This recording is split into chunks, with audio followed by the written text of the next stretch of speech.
All right. Hey, music lovers. This is Byron with Musical Miles Podcast. We are here in Pocatello, Idaho at the First National Bar with Tylor Ketchum from Tylor and the Train Robbers. Yeah, welcome. Thanks for having me, man. Thanks. Well, thanks for taking the time out of your schedule. I know you guys have been burning up the road. We were just in Chalice last week at the BBR. Oh, yeah, that was a fun one. Oh, man, what a great time. So how many times have you been out to the BBR? I've been going to the BBR since probably 2010 or so. Okay. Just out of high school, I used to go with my buddies. And Right. That was kind of the only week I'd take off of work. And, Right. And then years later when I moved to Idaho, I kind of made it one of my goals to play at the BBR. And took me a few years. But our first year we played it was 2019. Okay. And I think we played it 4 times since then. Okay. I think the first time I saw you play there was in 22. Yep. You actually were on the Saturday, the guitar pole. You were with Django Walker and my buddy George DeBoer and Hillier. Matt Hillier. Yeah, Matt Hillier. That was really fun. I love that. I got a chance to visit with you afterwards because it just amazes me, being a wannabe guitar player. I sat there and just watched those guys play. And I talked to you a little bit because Matt is so incredibly talented that he plays everything by ear, right? He'll watch those guys play. I believe so, man. I mean, that was the first time I got to hang with Matt, and I've been a fan of 1100 Springs, his earlier band for a long time, and listening to him, and even covered some of their tunes. And sure.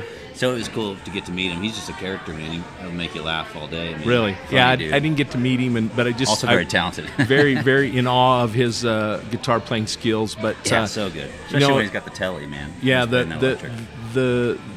it's just such an amazing lineup every year, and it changes a little bit. But there's also those standards out there, like Cody Canada, and of course Wade plays pretty regular. Wade Bowen plays are pretty regular. That's what I always liked about it. Kind of, I mean, those are some of my favorite bands. But having Ragweed and then The Departed every year, I mean, they were one of my favorites. So are one of my favorites, and So I always like getting to see them every year, and see what they've been working on. Well, it was really cool because we actually got to interview Cody for the podcast. Cool. But we had some technical guy. difficulties, so we're hoping that at some point we're going to get to redo that. Get to go down to Texas and meet with them. But cool. No, so tell me a little bit about Tylor Ketchum and about your musical journey. Where'd you get started?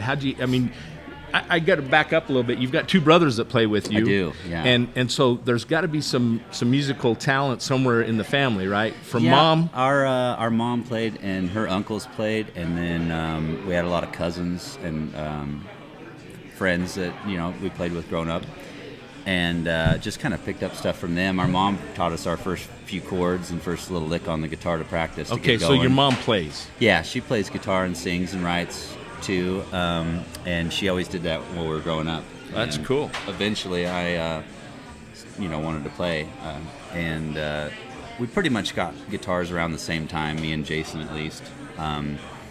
And as you can imagine, brothers, it turned into sort of a competition. Yeah. And, how many years difference between you and Jason? We're all 5 years apart. So I'm the oldest, and Jason's 5 years younger, and then Tommy's 10 years younger than me. Okay. Yeah. Okay. So, just our mom, and we used to have a lot of get-togethers at the house, barbecue type picking sessions, which kind of got us into singing in front of people. And then our first gig was at our little hometown church in Helix, Oregon. Yeah, I was going to say, you're from Helix, right? Yeah, and just doing, I Saw the Light and stuff like that. Sure. But I remember that was our first performance, because I just remember being so shaky and nervous and couldn't control my voice, and I thought that would never end. But a few months later, I was like, okay, that goes away. That's good. Yeah. Well, years later, you do extremely well. You have a great voice. You have a very unique voice, and you guys have a really cool, unique sound. So, so Helix, Oregon, a little farming community, kind of by Pendleton. Mm-hmm. How far from Pendleton? About 17 miles. Okay, so it's really close. Yep. And you're headed home to the Wheat Fest, right? We are. We get to do our hometown festival next weekend on Saturday. It's really blown up. I think they've been selling out 2 days lately in the last few years, and it's just grown, kind of along with us. So I have a friend from Pendleton that invited me over to that a couple of years ago. Yeah, Pat oh my gosh, now I'm going to screw He's this up. going to see this. Yeah, he is probably. Pat Beard. Okay. Gosh, Yeah. you know Pat. So Pat invited me to come over to it because we'd been to the BBR, and he goes, "You need to come." And at the time, I've known Pat for years because of the rodeo world, and anyway, great guy. And he said, "You need to come over to this." We've never been able to schedule it. And then yesterday, I got a message from a gal that I met at the BBR. She said, "You need to go to Wheat Fest." Yeah. And I said, "Well, I can't make it to Wheat Fest this year because this thing is blown up. This podcast is blown up. We've got a lot of stuff on our schedule. But let's talk about you. So who really, besides your mom, who inspired you? Who really built the fire? We had our cousin Chelsea had a boyfriend, Seth, which she later married, which became our cousin. But he was sort of someone we looked up to. He played music and was in bands when he was in college and stuff. And him and my other cousin Joel, we just had cousins with good taste in music. And my cousin Joel would burn me CDs, and Seth would burn us CDs of stuff he thought we should listen to. That's where I first heard like some of Waylon's songs and Merle. And Right.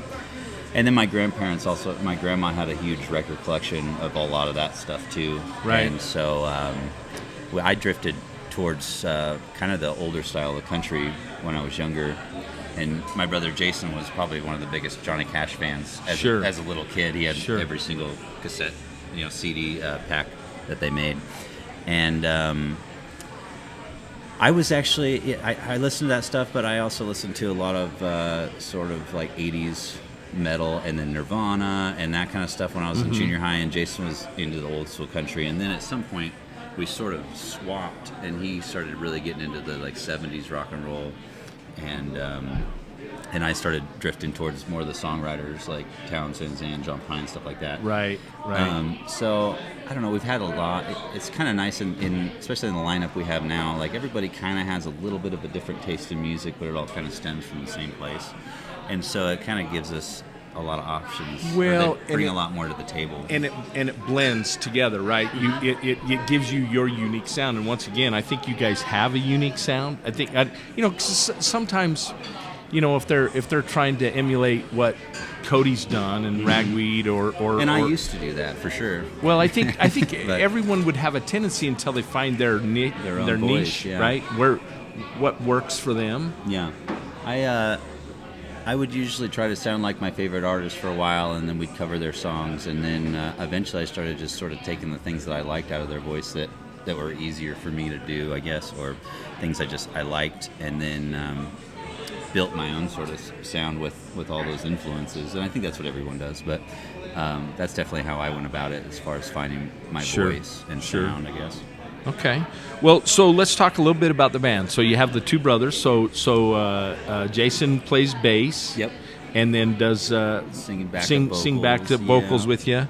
And then Tommy's the drummer. Yep. Okay. And then Ryder. Ryder plays pedal steel, lap steel, and lead guitar. Okay. Kind of swaps on and off. Talented guitar player. When I first met you, though, your father-in-law was playing with you. Yes. So he was with us about 10 years. Right. And then our new guy Antonio started about probably 8 months ago now. Okay. And it was just it's been a nice new energy. We were sort of a four-piece for a long time, and then Ryder had joined the band for about 2 years before Johnny quit, and it's been a long long haul. We actually got my daughter and I were in Texas, and we got to come see you guys at the Magnolia Motor Inn. I don't know if you remember that. We got to hang out a little bit before. Spot. Yeah, that was a cool deal. I do remember that. There was I think there was 4 or 5 people from Idaho and some Wyoming. From Wyoming, and no one from Texas. Nobody from Texas was there, but we were dang sure loving it. I was like, we definitely brought some people to town, but no one that lives here. Yeah, and it was a challenge finding the place because they had moved from another location, and so it was a bit of a challenge. Yeah, different spot now, but still a good place. So let's talk a little bit about your album. So initially, what was your first album? Was Gravel your first album? Gravel was the first studio album. I put out kind of a singer. Well, I put out an album we recorded in my old house, in my old bedroom, high school bedroom, basically. Me and just my brothers. Right. And I don't think you can really find that anymore. But every once in a while, somebody will come to a show that's got a copy of it. And it's kind of funny. But Gravel is technically our first Train Robber album. Yeah. Yeah. Well, cool. Well, so let's so you gravel was like 17. Best of the Worst Kind was in 19, right? Yep. And then Non-Typical Find was in 21. Yep, we recorded in 2022 and kind of sat on it until we got back on the road. Okay. That was our friend Cody Braun produced that, and that was his kind of suggestion. He's like, sit on it until you can tour on it, because if it comes out and then we don't go back on the road, where are you making your money, Right. So that was sort of that. And then, well, then the new album you just released this spring, Hum of the Road. Yep.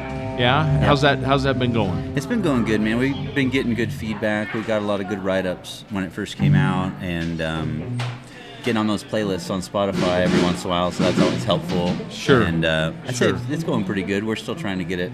We'd like to get it placed in some shows or those type of things is what we're really wanting and looking into right now. But I'd say it's been doing great. Yeah. Well, I think and this is kind of the just so most everybody understands the whole purpose for the Musical Miles podcast is one, it's about the music for us. We love live music first and foremost. We love music in general, and so when we're not at a live show, we have Spotify playlists that we listen and burn up the airwaves, and we enjoy that. But our whole goal is to feature artists like yourselves and help any way we can. We're hoping that we can that the artists will also share the podcast so that we can help get this thing out there and let people know. And then really, because we know how tough it is. I've watched you guys just in the probably 3 or 4 years we met you. I think the first time we met you was in Bone, and what a great little venue that is. I love that spot out there. We've done that for a few years now, and great folks out there. Amanda and Corey. We broke down there one time. That was the first year I met you. In fact, I remember when that happened. You guys you were headed to Jackson, I think, weren't you? Yeah, we were. Yep, and a friend of ours let us borrow her Hummer, and we pulled our big trailer with it over to Jackson and made it work and got there just in time. And I hate that stressful ass touring like that. Well, but it happens. And it happens. But the amazing thing is that there's people to help you. People there to help, right? Man. It always seems to pan out, which is amazing. Yeah, I watched earlier. I watched Bree Bagwell has a podcast, and I was watching her. Yeah, so I talked to her at the BBR. We're hoping to get to work together a little bit. But anyway, she was talking with Mickey Braun about their Sprinter vans and about sharing the woes of the Sprinter vans that are broke down constantly. There's goods and bads. I hear. So they're having to call each other and go, "Hey, we're broke down in Albuquerque. Do you know a guy that can?" "Oh yeah, I do know a guy in Albuquerque." Yeah, so, you got to find a special mechanic, and it ain't cheap to fix. But, no, they sure are comfortable, I'm sure, to travel in. Yeah, I can only imagine. But they make that graduation from Sprinter van to the Prevost bus. Cody, we talked a little bit about that on his interview with the podcast. Was the Sprinter? And he goes, we didn't get the Sprinter to be cool. We got the Sprinter so we could sleep and we could be rested, because that's hell. I can only imagine. 5 of you traveling in a van, pulling your equipment, and it's got to be a real pain in the butt. It's not. I mean, it's not too bad because we don't know anything else. But it would be nice to have some bunks. Luckily, at least three of us can kind of lay down during the drive, and then 2 up front. But you get everybody take turns driving. Oh yeah, we got everybody.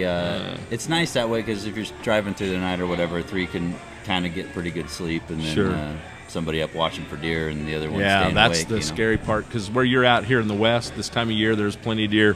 Did you see them right alongside the road up there by the golf course in Chalice the other day? Did you see any? Yeah. We always see deer up there, man. It's crazy.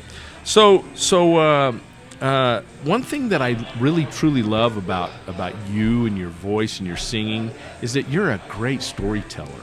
Thanks, man. I love the story. I love the ballad of Blackjack. Mm-hmm. Is there any truth to that story? Yeah. So I did a lot of research on that one. I named the band the Train Robbers before probably 2015 or so, 14, I guess. And we didn't get that album out our first album out till 2017. Right.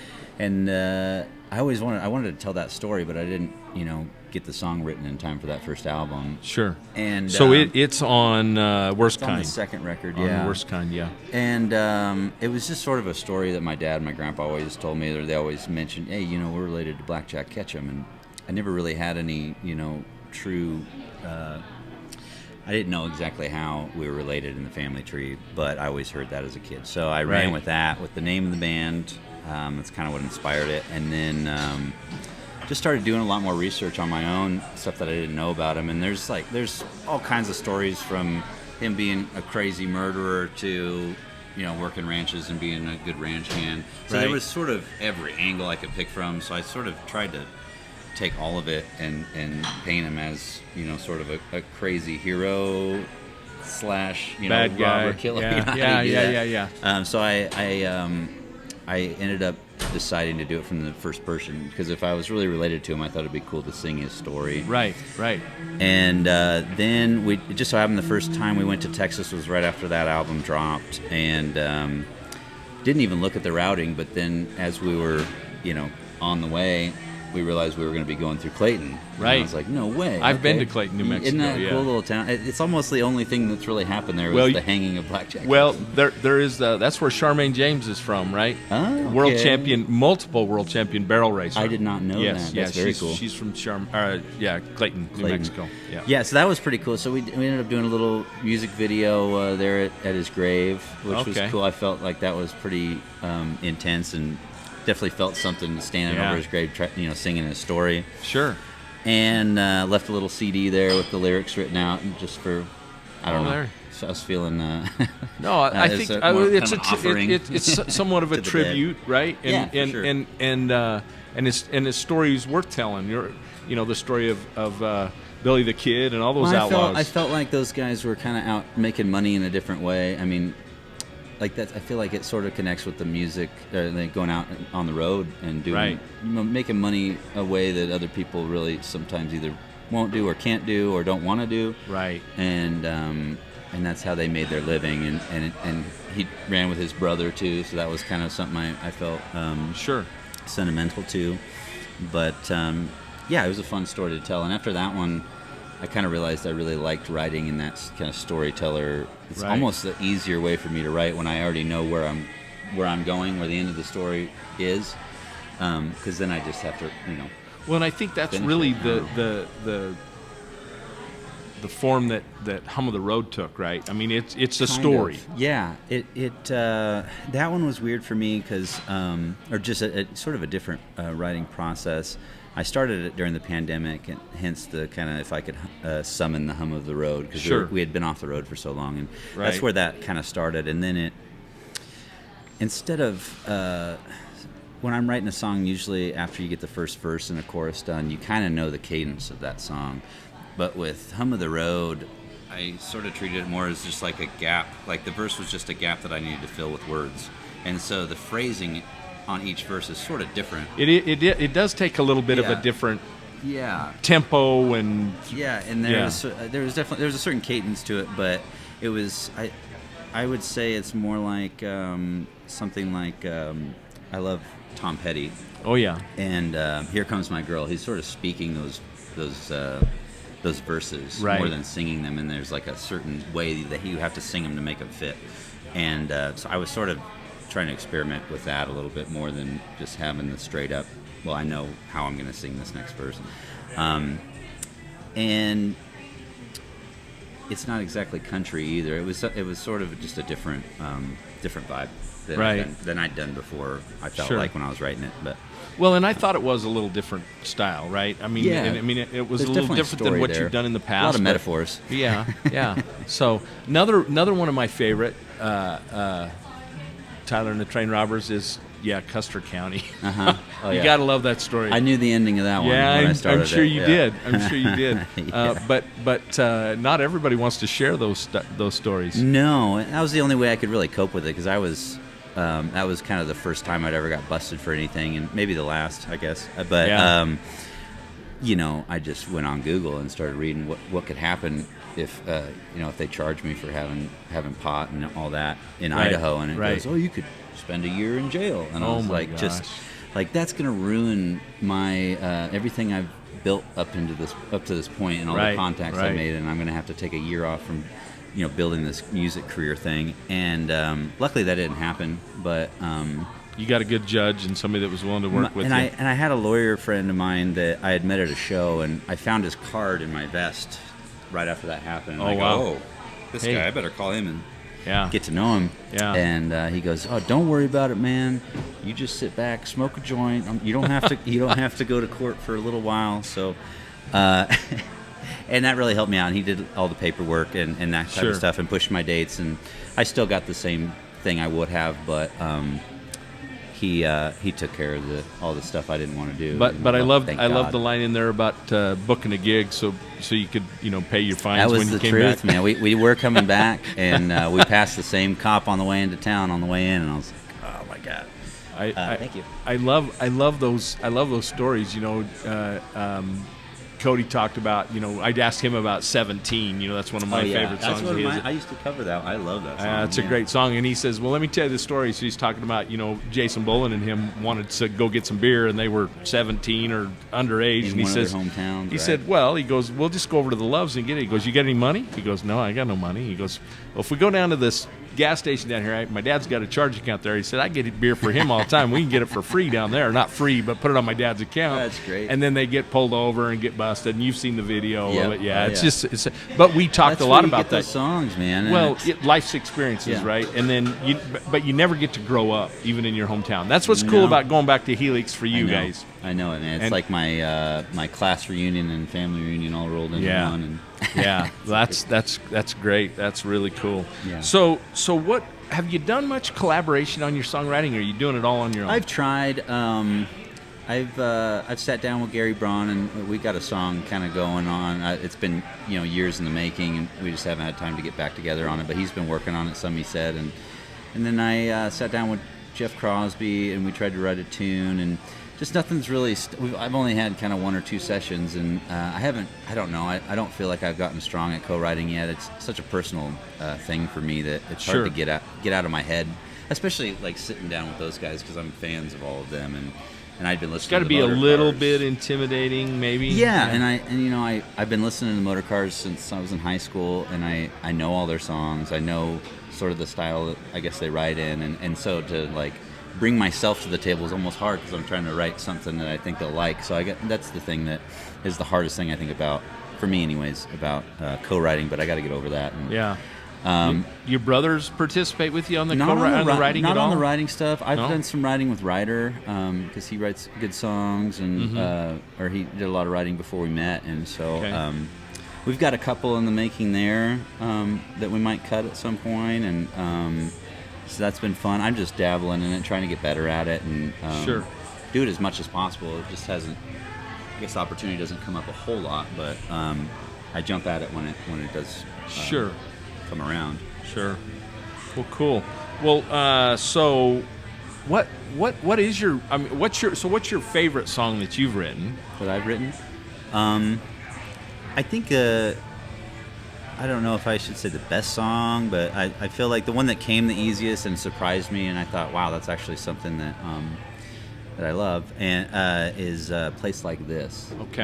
And we recorded it sort of acoustically on the album with some friends of ours that played cello on it. But I think we might recut that one as a full band because we do it as a full band now, and it's. Okay. I like the vibe. We're actually cutting a live record in November, so. Okay. I was going to ask you what you got on the plan. We're going to be recutting some of those old tunes from the first couple albums with the new lineup, and then doing some cover tunes that we've liked for a long time. So first of all, where are you going to do this live album? We're going to be doing it at the Treefort Music Hall in Boise. Oh, okay. Yeah, we're going to record 2 nights. We're having our friend Adam Oder come out and record. He was the engineer on our last record, and he does all the Moon Pie stuff, and has worked with everybody. So it's cool to have somebody you trust and you know it's going to sound good. So it's really on us to just have a good take, you know. Sure. But okay. Well, so in December you're going to do that? November. Oh, November. Yeah, 22nd and 23rd. I think we're going to film it all too, and so we'll have some stuff for YouTube, and I don't know if we'll do a DVD, but maybe some sort of that'd be great. Full performance video. You know? Okay, so what you talked a little bit about covers. What are you gonna cover, and what are your favorite covers? What do you like to cover? Well, we're gonna do a Petty song. Okay. We're gonna do that Birds cover that Petty did.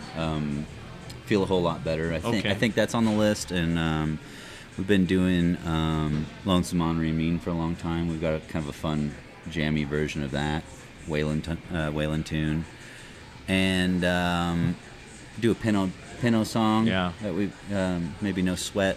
We've been doing some Pinot tunes in the set, so just kind of get some of those out too. Between him and Muzzy and Muzzy's brothers, they're kind of the godfathers of Idaho music, aren't they? They are, man. Pinot was a legend. The thing is like places like Austin, Texas, and most of Texas in general. There's so much in Oklahoma. There's so much history, there to kind of draw from, and a lot of places don't have that. But Idaho does have that, and I feel like that's what's going to make Idaho, Boise, hopefully a really strong scene, and those guys will be sort of the godfathers of that. Along with Reckless and each generation, and that's something that can build a good scene, I think. So I really hope it grows. I mean, I don't know if I'll move.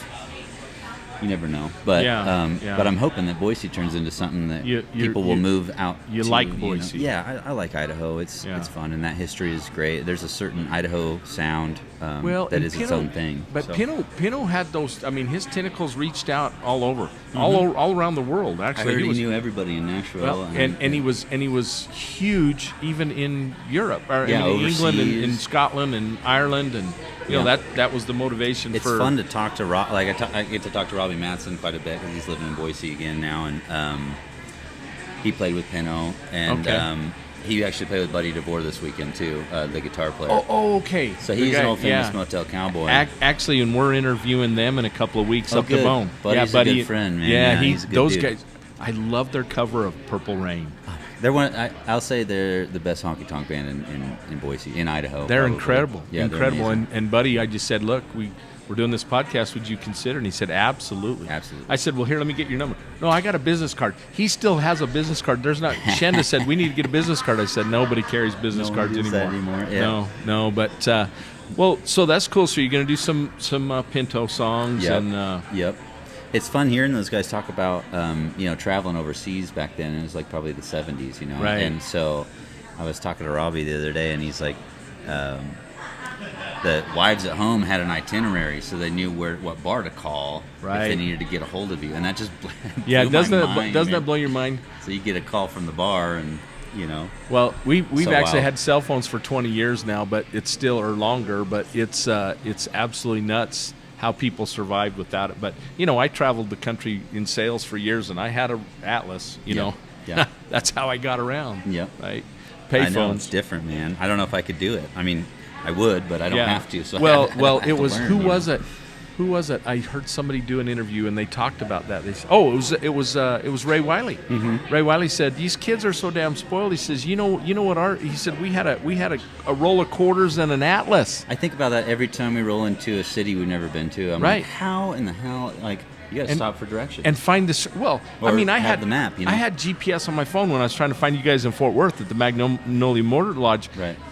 It had moved. Good luck even with GPS. Yeah, what do you do? Yeah. I mean, I actually had to call the bar. I actually had to call the bar and say, okay, where the hell are you guys at? You've moved. Yep. So, but no, it's a whole different world, and you're lucky that you have what you have. I feel lucky, yeah. And so, how old are you, Tyler? 32. I'll be 32 this year, February. You're just a kid. Yeah. I'm the oldest in the band. Yeah. We got young guys. We got kids way older than you. So, well, listen, real quick, venues. Favorite venue. Favorite venue? Anywhere? Anywhere. Oh, geez. I like the Saxon Pub in Austin. That's a fun place. Gary recommended that to me. We were in Austin in January and didn't make it there. But head out next time. Antone's. We got into Antone's. Antone's is a cool old spot. A lot of history there. Yeah. There's a lot of these places that have a lot of cool history, and you get there, and it's sort of just a dive bar. Oh, yeah. But not sort of. Most of them are. It's like, I love... Green Hall, I mean, you can throw a cat through the cracks in the walls in that place. Oh, yeah. It's just... And it's horrific in the summer and freeze your butt off in the wintertime. But one of those spots is definitely Mercury Lounge in Tulsa. That was one where I showed up and I was like, this is just a dive bar, but it's got some damn cool vibes, and cool people and cool staff and stuff like that. Probably Saxon and Pangilly's in Boise was the place that we really came up, so we played there a lot. So will always be a favorite spot to hang. See, and we've never spent much time in Boise, but I'm going to have to now. I'm going to have Yeah. to get over and check those out because, once again, we want to feature bars like this. We saw Jeff Crosby here, and I've never spent much time here at the First National, but it's got It's one of those historical places too, man. It's been around for a long time. And Jeff's actually how we got in here. Okay. And it's been a really nice. They do weekday shows, so it's like on our way to Montana or wherever we can play. Sure. It's nice for our routing and getting to the next spot. And Ross Right. is a great guy here, and his wife. Right. They take good care of us. So. Well, that's good. That's Yeah. good. Well, these are fun little places, and once again, we have, we've been in lots of little dive bars anywhere we could find live music, and we didn't care who was playing. Right? We just love music, and we wanted to hear it. So. Yeah.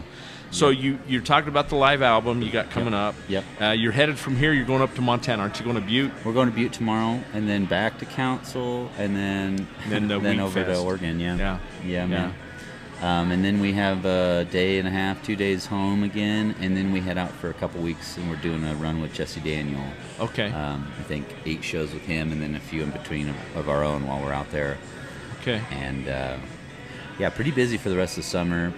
Cool. We'll slow down a little bit in the wintertime. My brother just had a kid. Okay. I saw and, that. Boy or a girl? A boy. His baby name's boy. Buddy. Muddy? After Buddy. Oh, Buddy. Yeah, you're good, man. Muddy, that's a good one, too. I'm old. I can't hear. Named after our grandpa. Oh, his name was Buddy. Yeah, William. Everybody called him Buddy. Yeah. But, yeah, man. Well, we have a new grandson this in April, and he's my namesake. So Cool. there's an idea for a song. You need to write a song about namesakes. I think that's for I sure. actually kicked that around in my head, but Yeah. I have no think musical about that talent one, man, whatsoever. yeah. But that's cool because you think about, obviously you want somebody to carry on your name, and Yep. and our grandsons, our boys have girls and our girl has boys, so we don't have anybody to actually carry on the surname, but his middle name and we both share the same middle name, John, so that's cool. great. And but anyway, it's been fun, and it's hard. I'm sure it's hard to be. You don't have any children, or no children. No children. Nope. Freshly single. And, Okay. So yeah, I'm just out here on the road, man. There you go. Taking up my time with these gigs and There you getting go. work done when I get home. Well, okay, so you're staying busy. You're keeping the road hot, so that's cool. Want to let everybody know social media where they can find information on Tylor and the Train Robbers. Yeah, TylorandTheTrainRobbers.com and Tylor and the Train Robbers on Spotify, Facebook, TikTok, and YouTube. Probably a few other ones. Yeah, YouTube. Tylor and the Train Robbers, and that's about it. Okay. They can order merch online. Yep, there's some merch online. I'll tell you what has always impressed me about Tylor is that you, after your show, you work the merch table, dude. Even at the BBR, you're out there. You were there because I know how important that merch is. That's what keeps the fuel in the truck. A lot of money comes through that, and it helps fuel the band to get to the next spot. It's another side of income. I don't understand bands that don't take advantage of that. Part of the deal. But that's just like learning from the Bronze and all those guys. Yeah. I always try to look at what the bands are doing that are a few steps ahead of us, or years ahead of us. And well, we try to learn encourage quick. everybody to buy the tickets, go to the events, right? Yep. Show up and support you. Throw a few bucks in the tip Yep. jar. Yep. Buy the merch. Collect a vinyl and then Buy listen the to streaming. vinyl. Yeah. Buy the vinyl and do the streaming thing. And so Yeah. we just we want to help everybody to realize how important that is and how hard it is to be on the road, because this is not this is not for the weak-hearted. No, you got to make it fun. You got to make it fun. It's got to be good. Well, Tylor, we appreciate you taking time out of your schedule. No problem. We got slammed in Chalice, and we just. It was so cool to get to sit down with a lot of the artists and to really get to know people better. That's a great weekend, man. And so you guys, when you're rolling through, you know where we're at. If you need anything, you break down, you have issues, but we want to make sure that everybody knows to reach out to us on our social media as well, Musical Miles Podcast. And we have a new website that's actually just got launched. But Awesome. I want to make sure that we've been doing this kind of fun deal. So Teton Guitars Yep. out of Idle Falls Uh-huh. has been so gracious to give us this guitar, and so we've asked everybody to. You're good. Ask everybody to play us a little ditty, Yeah, man. and then of your choice, you pick whatever you want, and then autograph it for us. All right, man.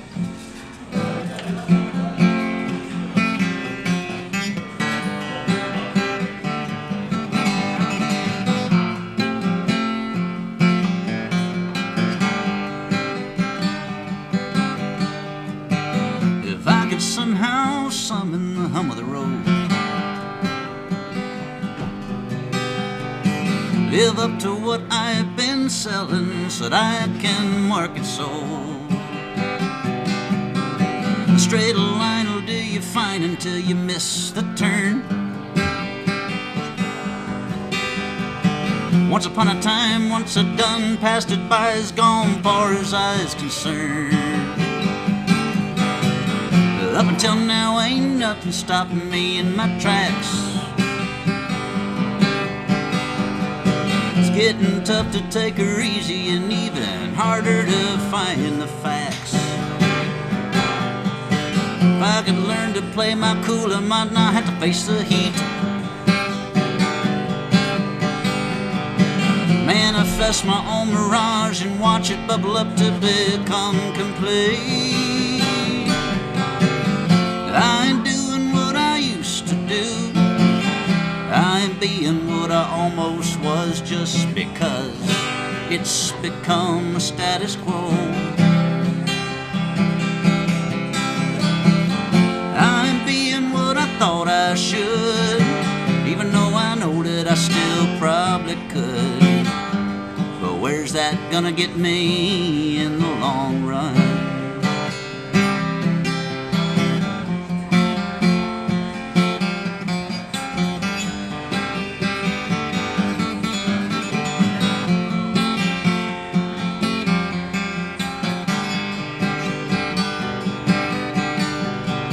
A good piece of wood and a pocket knife will whittle away a day. When it ain't shaping up to nothing, what do? You keep your shaving away. Day in and day out like that'll wear you down pretty damn quick. Till that block you've been carving ain't nothing but a tool for your tooth to pick. Given a certain tone, I once would have had a bone to pick with you. What a recipe for conversation, biting off more than one can chew. With take a gallon of hate and add just an ounce of respect. Mixed with common ground, I found you'll find a better taste for a more decent dialect. I ain't doing what I used to do. I ain't being what I almost was just because it's become a status quo.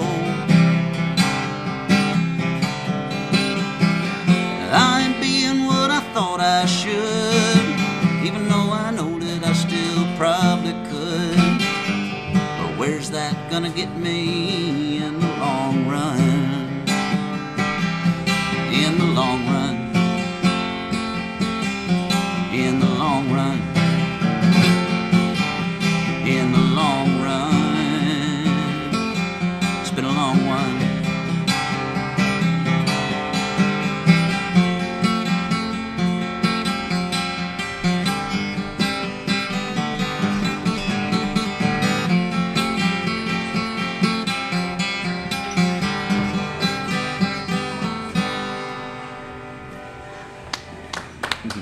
Thank you so much. That No was awesome. problem, man. Yeah, that was great. Well, I don't need to sign it because I think I dented it. Oh, somewhere. no. That's what's going to give a character. Your signature and a dent. And trust me, it'll get dented plenty.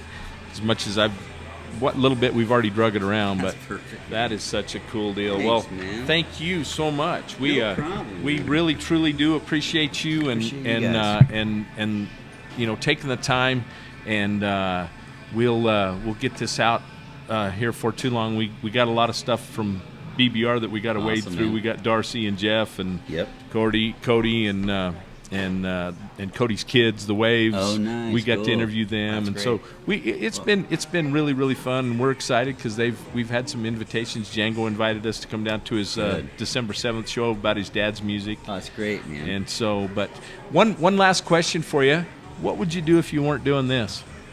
I'd probably still be building trailers at Keystone RV. Okay. Hamilton, no, I don't know. I probably some sort of labor job, I would imagine. I've always liked art, drawing, and stuff like that. Okay. I'd probably drift towards that.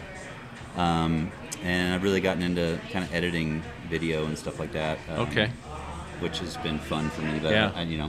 Yeah, well, your social media stuff's good. You guys do a good job, and Thanks, man. your promotions. Try to keep up with it. And so maybe I should sit down and spend some time with you and learn some editing tricks. Anytime, man. I got a lot of things I to YouTube learn. everything, so Yeah, and that's where we're at. We're doing that. We're gonna get on Spotify here for too long, but there's a lot of things to do. Yeah. Promotional wise through this whole thing. But once again, thank you so much. You too, Really guys. appreciate you. Yeah. I'm glad you're not doing another job. I'm glad you're playing music Me because we too, love your man. music, and we think you're awesome, and your band's great, and appreciate we it, man. look forward to your success in the future and anything we can do to help. Once again, from Musical Mile Podcast, I'm your host Byron Duff, and here with Tylor Ketchum. Until next time, adios. Adios.